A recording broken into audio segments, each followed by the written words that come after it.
Dr. Babasaheb Ambedkar Open University.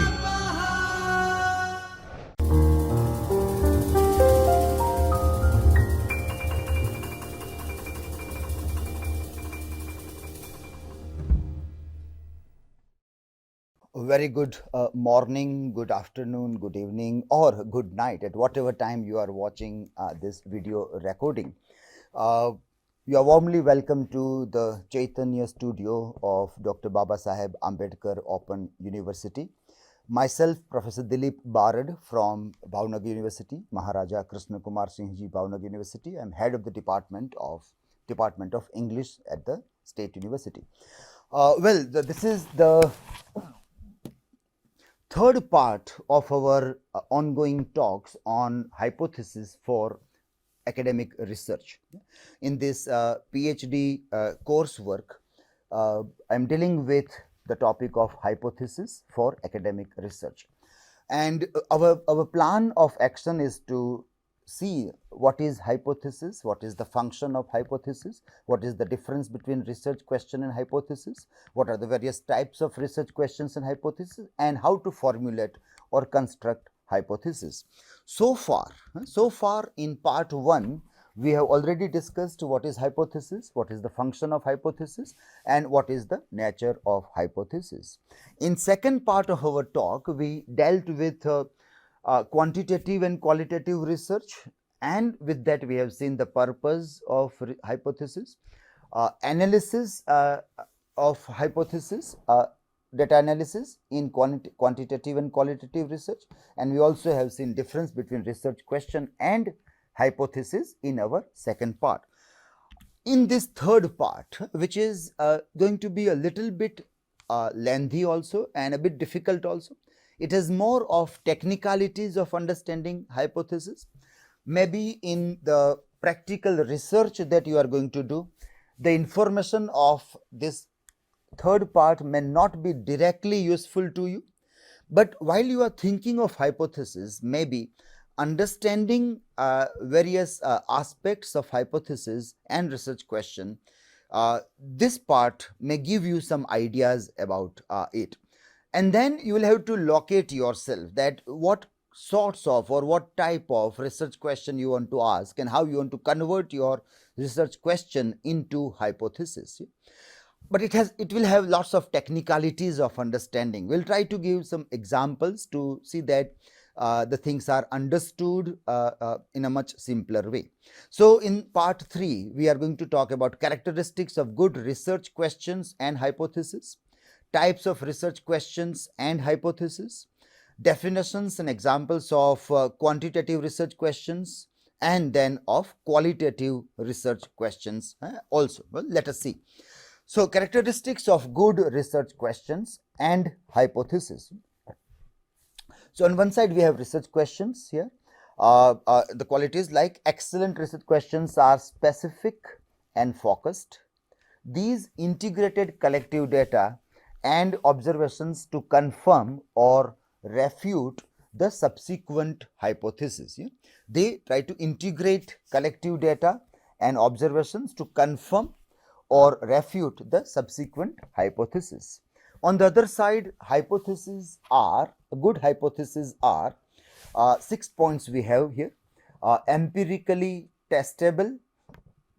Right from the part 1, with reference to Karl Popper, we have referred that this point of testable or testability or falsification or verificationism of a hypothesis. So it should be empirically testable. Second, backed by preliminary evidence. Third, testable by ethical research. Fourth, based on original ideas. Fifth, have evidence-based logical reasoning. And sixth, can be predicted also. So these are general characteristics of good research question and hypothesis. We'll remember the things which we have identified in research question and hypothesis, and later on in subsequent slides we'll try to see with example how do we identify a good research question and hypothesis. Types of research questions and hypotheses. So quantitative research questions, and then we have quantitative research hypothesis in this slide here. So quantitative research questions can be of three types: descriptive research questions, comparative research questions, and relationship research questions.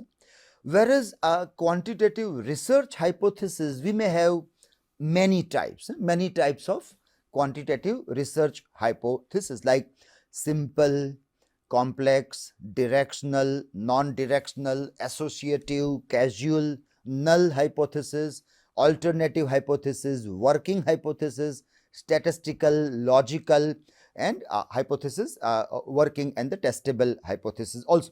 So well, here when we'll compare this with qualitative, we'll find something very interesting about the difference between the types of questions and hypothesis in quantitative and qualitative also. But for now, we remember there are three types of quantitative research questions, and we have so many types of quantitative research hypotheses which may emerge from these questions. Types of research questions and hypotheses for qualitative research. Now, we will see in qualitative research questions we have so many questions, whereas hypothesis only one. Yeah? This is a very interesting difference. So let us see this, and we will again compare both the things also.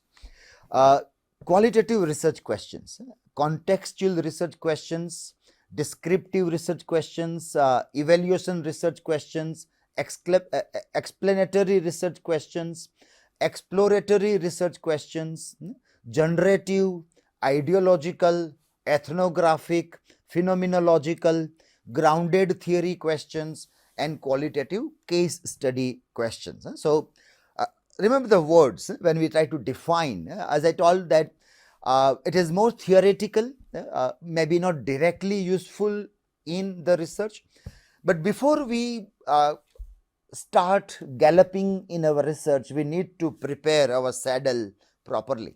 So for the sake of preparing the saddle, these things are important. Whether my research questions, if I am doing qualitative research, is going to be contextual, descriptive, evaluation, explanatory, exploratory, generative, ideological, ethnographic, phenomenological, grounded in some theory, or qualitative case study questions. Yeah?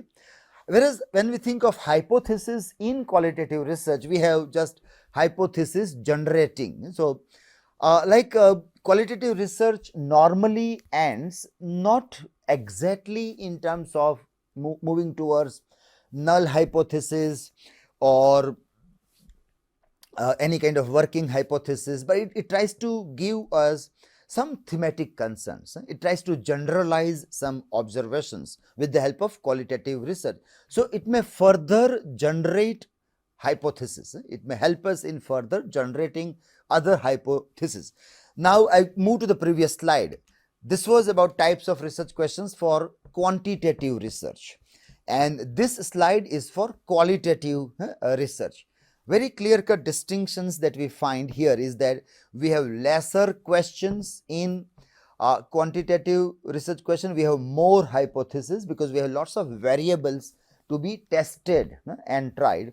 Whereas in qualitative research, we have many questions which are all modes of looking, which are all approaches to the work of object of study, which are all open to various interpretive strategies.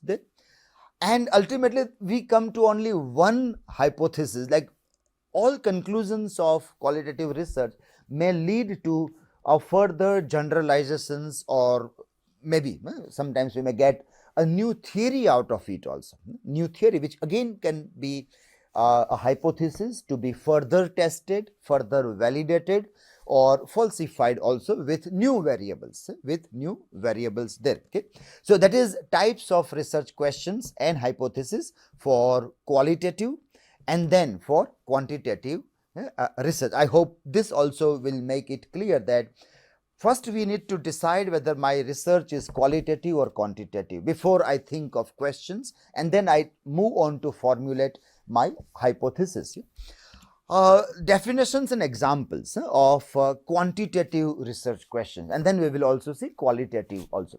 So, we have seen three types of questions can be asked here: descriptive research questions, comparative research questions, and relationship research questions. So, how can we define those things? Like descriptive research question will measure responses of subjects to variables. Comparative will clarify differences between one group with outcome variable and another group without outcome variable. It may compare the effects of variables. Yeah? And the third one defines trends, associations, relationship of interactions between dependent variable and independent variables. In part 1 also we talked about variables. In quantitative research, hypothesis can never be thought without variables. Dependent, independent variables are very important. Now, it is these variables which leads us to the research questions also, or we can say types of research questions also emerge from the way we work with variables. So, descriptive, it will measure the responses of subjects to variables. Comparative will try to compare when the variables change or the outcome of the variables, and relationship will try to define trends depending on the interaction between dependent and independent variables. Definitions and examples of quantitative research hypothesis. We have seen questions. Now, let us see definitions and examples of quantitative research hypothesis. And we have seen that it was almost 1 dozen. Yeah? It was 1 dozen hypotheses are possible from these three types of research question. And this is the part which may make this talk very complex, a bit difficult also. So, slowly and steadily, we need to enter into each and every propositions, each and every types of hypothesis, and try to understand that what is the minute difference between or among themselves. We have given one sample question also here, but you will have to ask the question based on your research area. You will have to again reform the example, but maybe this may give you some idea for that. First one, simple hypothesis. It predicts a relationship between single dependent variable and single independent variable. Fine, no problem in understanding that part. So, for example, if the dose of the new medication, single independent variable, new medication is our independent variable, is high, blood pressure, that is another single dependent variable, is lowered. So, can the dose of medication have effect on blood pressure or not? There is a single independent variable and there is a single dependent variable. We call it simple hypothesis. Complex hypothesis. Second one, it foretells a relationship between two or more independent and dependent variables. So, there is some kind of complexity. The higher the use of anti-cancer drugs, radiation therapy, and adjunctive agents, three independent variables we are getting here: anti-cancer drugs, radiation therapy, and adjunct agent. The higher would be the survival rate, one dependent variable. So, how we work with dependent variable with three different independent variables, and then whatever hypothesis we can frame will be complex hypothesis. Third one, directional hypothesis. It identifies a study direction based on the theory towards particular outcome to clarify relationship between variables. For example, privately funded research projects will have a larger international scope. So, this larger international scope is giving a direction to the hypothesis than publicly funded research projects. So, a hypothesis which gives a direction that we are moving in this direction, or we are trying to look in this particular way. So, it will identify study direction, it will give a direction to our study. For example, privately funded research projects will have a larger international scope than publicly funded research projects. Well, it may also lead to null hypothesis when we investigate or when we verify also. It can be falsifiable also. Fourth one, non-directional hypothesis. Nature of relationship between two variables or exact study direction is not identified, does not involve a theory here. So, for example, women and men are different in terms of helpfulness. I repeat again, women and men are different in terms of helpfulness. So, exact study direction is not identified. By help, what do we mean? Is it the household work where the help is required? You are talking about that? Or is it the office work? Is it the outside work or inside the home work? The direction is not clear. So, the hypothesis is non-directional hypothesis. It can lead to many variables and many possibilities of research might emerge from this non-directional hypothesis. Fifth one is associative hypothesis. Describes, what is this? It describes variable interdependency.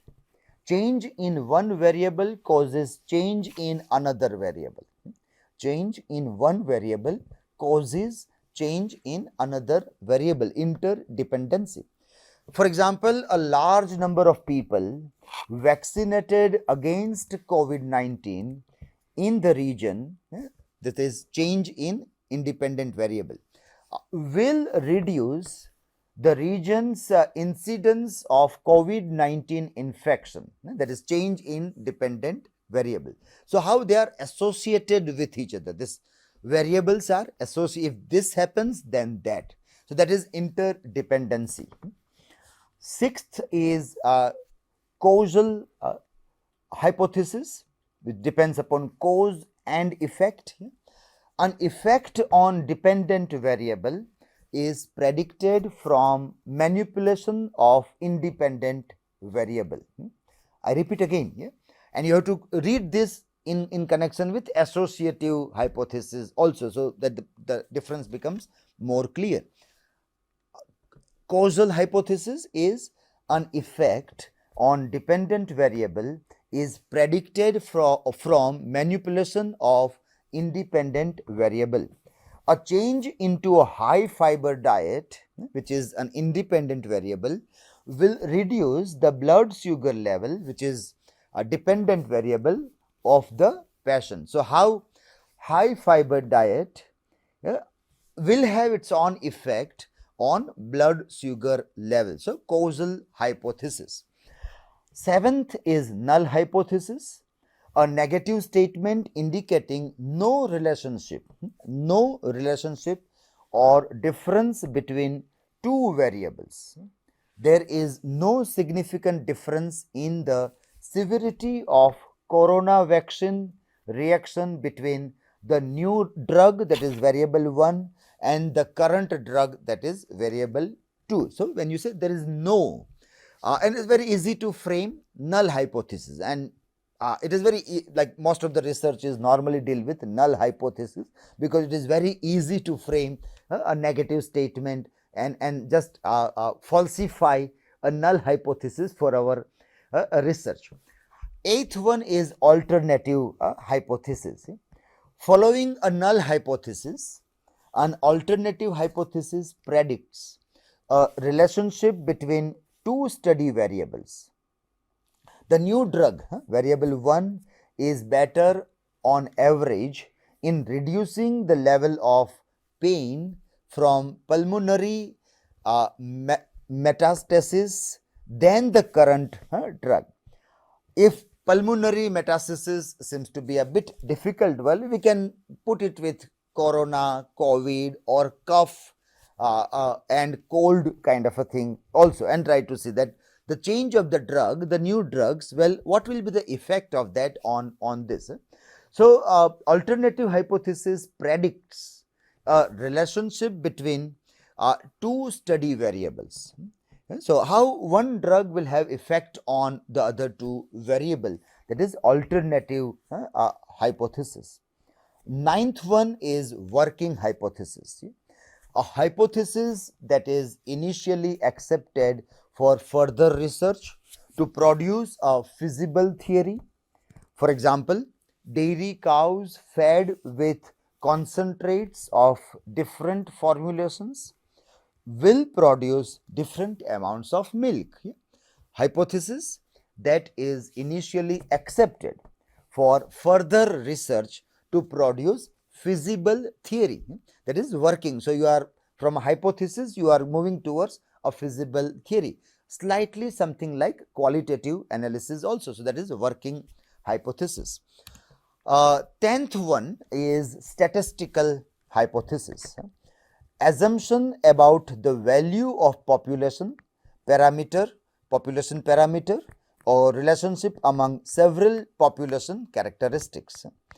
Validity tested by a statistical experiment or analysis also. And for example, the mean recovery rate from COVID-19 infection, there is value of population parameter. COVID-19 infection is value of population parameter is not significantly different between population 1 and population 2. So, a mean recovery rate from COVID-19 infection is not significantly different from population 1 and 2. Our statistical analysis is trying to give us such outcome. So, statistical hypothesis. There is a positive correlation between the level of stress, this second example, there is a positive correlation between the level of stress at the workplace and the number of suicides, population characteristics among working people in, say, any example, like take India, Japan, America, or whichever thing, but that also will become one of the variables if you try to look at from different spaces in different societies and different countries also. Well, the 11th one, as I told you, it's going to be very long and rather dull kind of a thing to know all these things. But when you have to formulate your research proposal, you have to clarify that your hypothesis falls under so and so category. Logical hypothesis, 11th one, offers or proposes an explanation with limited or no extensive evidence. If healthcare workers provide more educational programs about contraception methods, the number of adolescent pregnancies will be less. So, it offers a kind of a logical connection with that and logical hypothesis. And finally, the last one, the 12th one is hypothesis testing, quantitative hypothesis testing research. Quantitative research uses deductive reasoning. This involves the formation of a hypothesis, connection of data in the investigation of the problem, analysis and use of the data from the investigation, and drawing of conclusions to validate or nullify the hypothesis. So, hypothesis testing, quantitative research and which use deductive reasoning, not inductive reasoning, but deductive reasoning to form this.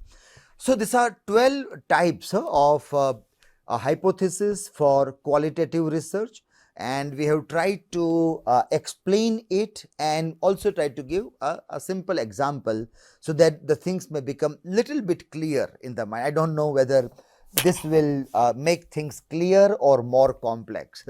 Maybe it may also baffle many of the watchers of this video after going through this 12 types of hypothesis for quantitative research. Well, types of qualitative research questions. As we have seen earlier, when it comes to qualitative research, there are more questions and less hypotheses. When it is quantitative research, there are less questions and more hypotheses, and almost 12 types of hypotheses we can find in qualitative research. So, quantitative research.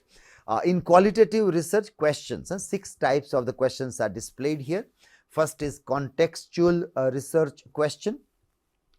Ask the nature of what already exists. or individuals or groups function to further clarify and understand the natural context of real world problems?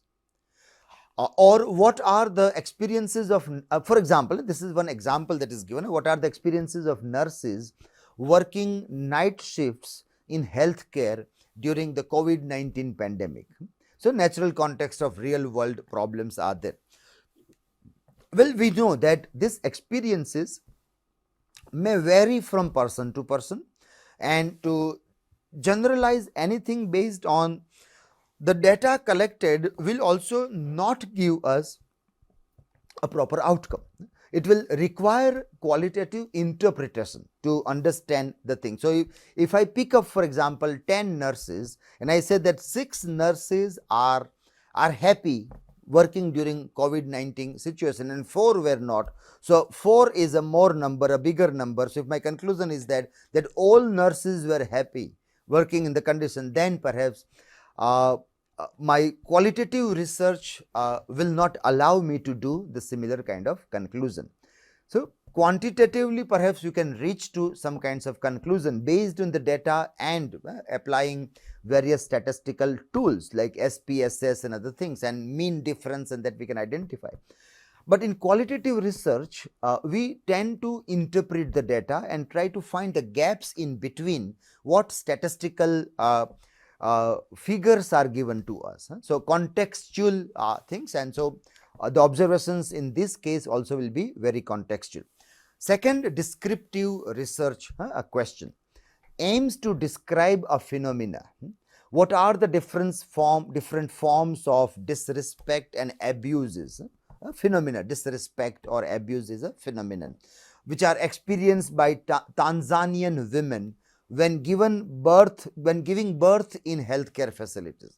Now, maybe this seems to be a little bit difficult. Then let us recontextualize this in Indian context and try to see, for example, what kind of different forms of disrespect and abuse are experienced by, say, for example, northeast people in India. So, we have seen many examples during COVID time that when people were abusing this virus as Wuhan virus, which obviously is not the right word to use, or Chinese virus, and we had obviously said that these are not the correct way to name any identity with the virus. But then the people who look like Chinese also were abused. So, the northeastern population of India, which might be looking like the Chinese people, had suffered various kinds of disrespect and abuse during this time. So, when we are analyzing this is descriptive. What was the nature of disrespect? What was the nature of abuse that they have undergone? So, our analysis is descriptive. Evaluation research question, evaluation based research question. It examines the effectiveness of existing practice or accepted frameworks. For example, how effective are decisions aid effectiveness of existing practice in helping decide whether to give birth at home or in a healthcare facility? Evaluation of the things also. We can again say in terms of the condition of women, in which condition, like in which organization the women are finding more user friendliness, with more women or with men, or while working something that is table work or a field work. So, we evaluate the conditions of this. So, examining the effectiveness of existing practices within accepted frameworks is evaluation based research question for qualitative research. Fourth is explanatory research question. It clarifies a previously studied phenomenon and explains why it occurs. For example, why is there an increase in teenage pregnancy in Tanzania? Again, let us not try to taboo Tanzania as one country. This is just an example. It can be any other country, India, or we can say that why this happens in bigger cities, cosmopolitan cities, and lesser in villages, or let us say more in villages and lesser in cities, in whatever way. but it tries to explain the reason. What are the reasons for that? So it is explanatory question for this research. Then exploratory research question. Exploratory, it explores areas that have not been fully investigated to have a deeper understanding of research problem. For example, what factors affect the mental health of medical students, areas that have not yet been fully investigated during the COVID-19 pandemic. Again, like mental health of not only medical students, mental health of teachers, mental health of students during COVID-19 pandemics. So, because COVID-19 pandemic was something new which is experienced first time by the living population, it will explore something more about the mental health of the people also. Sixth one, generative research question. Generative research question. Well, I know, I think things are getting more dull and more complex, more difficult also for the watchers. But well, as I alarmed you in the beginning of this video, that this part is going to be a little bit complex. This part is going to be a little bit longer and difficult also.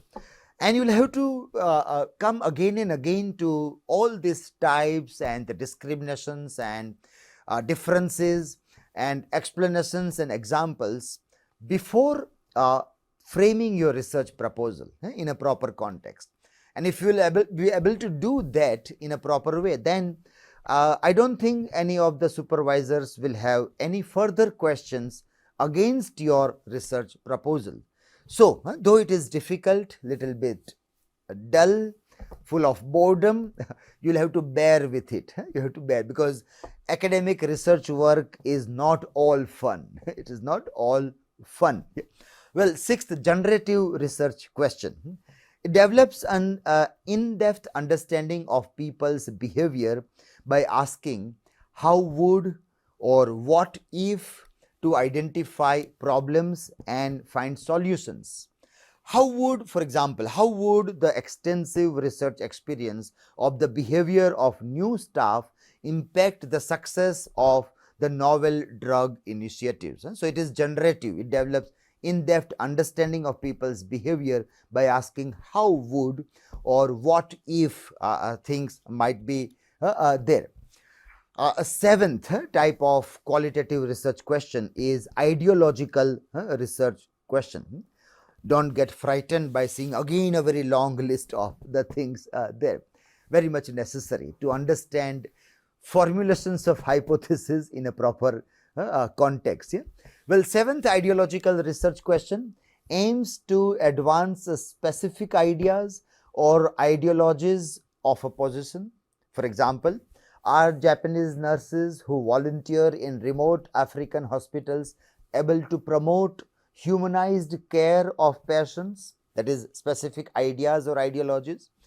In the areas of safe patient environment, respect of patient privacy, and provision of accurate information related to health and care. Yeah? So, ideologically, if we are understanding something, we try to apply and see that what are the answers we are finding for the aims to advance specific ideas or ideologies.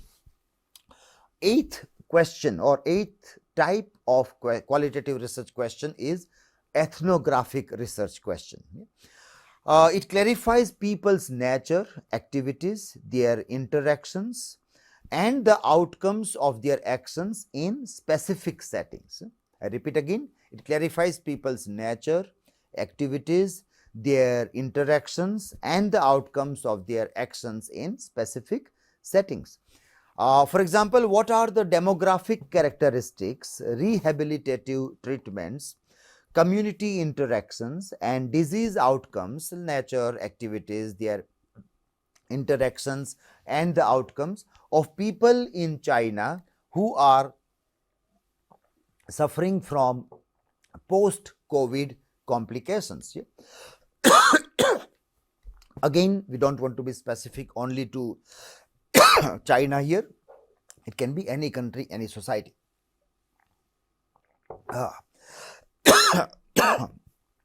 This is the winter season.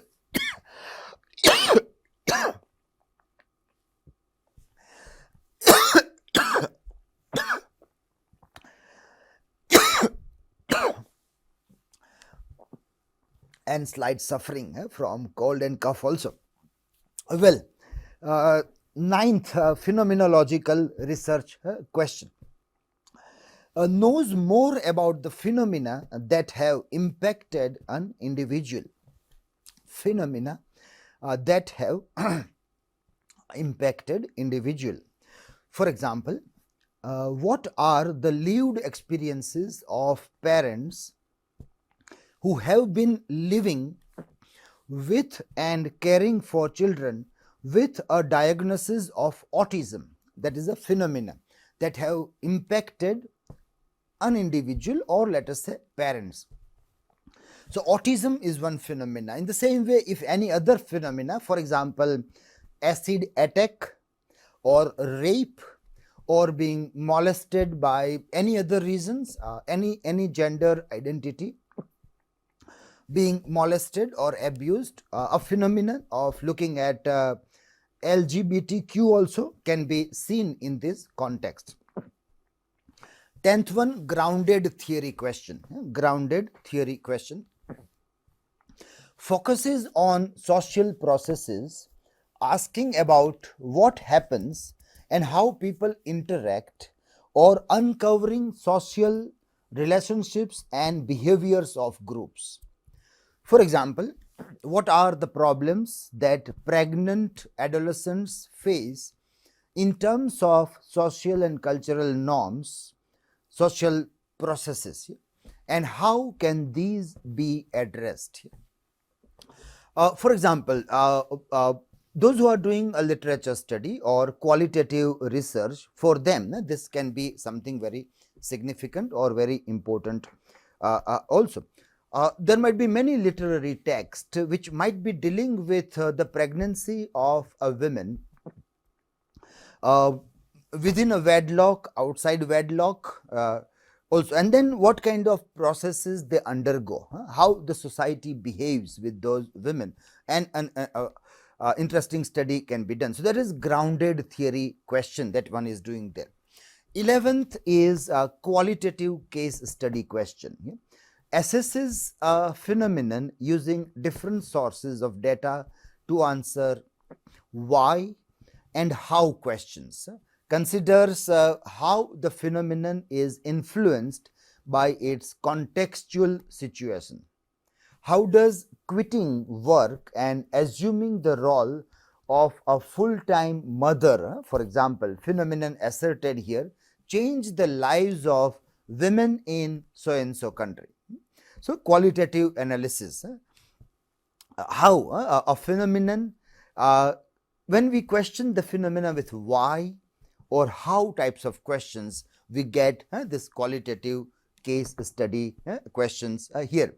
Well, so these questions, when we see, there are 11 types of qualitative research questions which are presented here. And in all this thing, now even like for example, many times students doing research in literatures, language and literatures, by and large in literatures, they have this question that how to formulate questions and then move towards hypothesis. All these 11 types of questions are exactly appropriate for literature research. And that may give you a space and a gap about what you are trying to do. You can be very specific in your research if you ask these questions or try to put your research in any of these types of qualitative research questions. When we think of qualitative research hypothesis, as we have seen that there is only one possibility of looking at a research hypothesis in qualitative research. So that is hypothesis generating, qualitative hypothesis generating for research, we can call it. Qualitative research uses inductive reasoning This involves data collection from study participants or the literature regarding a phenomenon of interest, using the collected data to develop a formal hypothesis, and using the formal hypothesis as a framework for testing the hypothesis.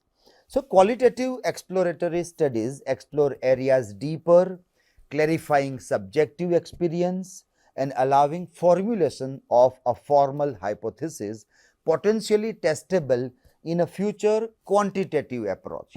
So, possibly all the qualitative research may give something that is testable in future quantitative approach. But for those who are doing their PhD in qualitative research, whether your outcome will be assessed further by any quantitative approach or not, your concern is very clear that your research ultimately in your conclusion will lead to theoretical propositions. Your findings will give or it will generate more hypotheses which can be tested or falsified with different variables also. So, for very quickly to overview this all things, for quantitative research we have three types of research questions, but there are many hypotheses, many possibilities of hypothesis in quantitative research, almost a dozen possibilities lies there. When it comes to qualitative research, we have almost a dozen types of qualitative research questions, but we have only one qualitative research hypothesis here. This again will make a very interesting difference between what is qualitative research and what is quantitative research. And when you are able to identify yourself either as a qualitative researcher or as a quantitative researcher, you should make that point very clear in your mind that you are either going to have so many hypotheses or you are going to have so many research questions, that depending upon what type of research you are undertaking. So, all those watchers on this side first identify whether your research is qualitative research or quantitative research before raising research questions and before formulating research hypothesis also. Very clearly, remember that if your work is qualitative, you will have very few research questions but almost a dozen hypotheses. But if your research is qualitative, you will have dozens of research questions and only one hypothesis as an outcome, which also will be generating further hypothesis for quantifying or falsifying or testing your hypothesis with different variables also. Quite a long video full of lots of information which seems to be a very dull also to some extent, may not be directly useful throughout the research, but at an initial phase when you are planning to enter into the research area, when you are trying to decide upon your research topic, when you want to know whether your work is quantitative or qualitative, and then if you want to still explore whether in quantitative research how to ask questions, how to convert your questions into hypothesis, or your work is qualitative and how to ask qualitative research questions, and then how to move towards the hypothesis which is generating a further hypothesis. I think this video might be very useful to all of you. Fourth and the final part is remaining there. I hope this part was equally useful as first and the second part to all of you. Thank you everybody and wish you all the best for your research journey also. Thank you everybody. स्वाध्यायः परमं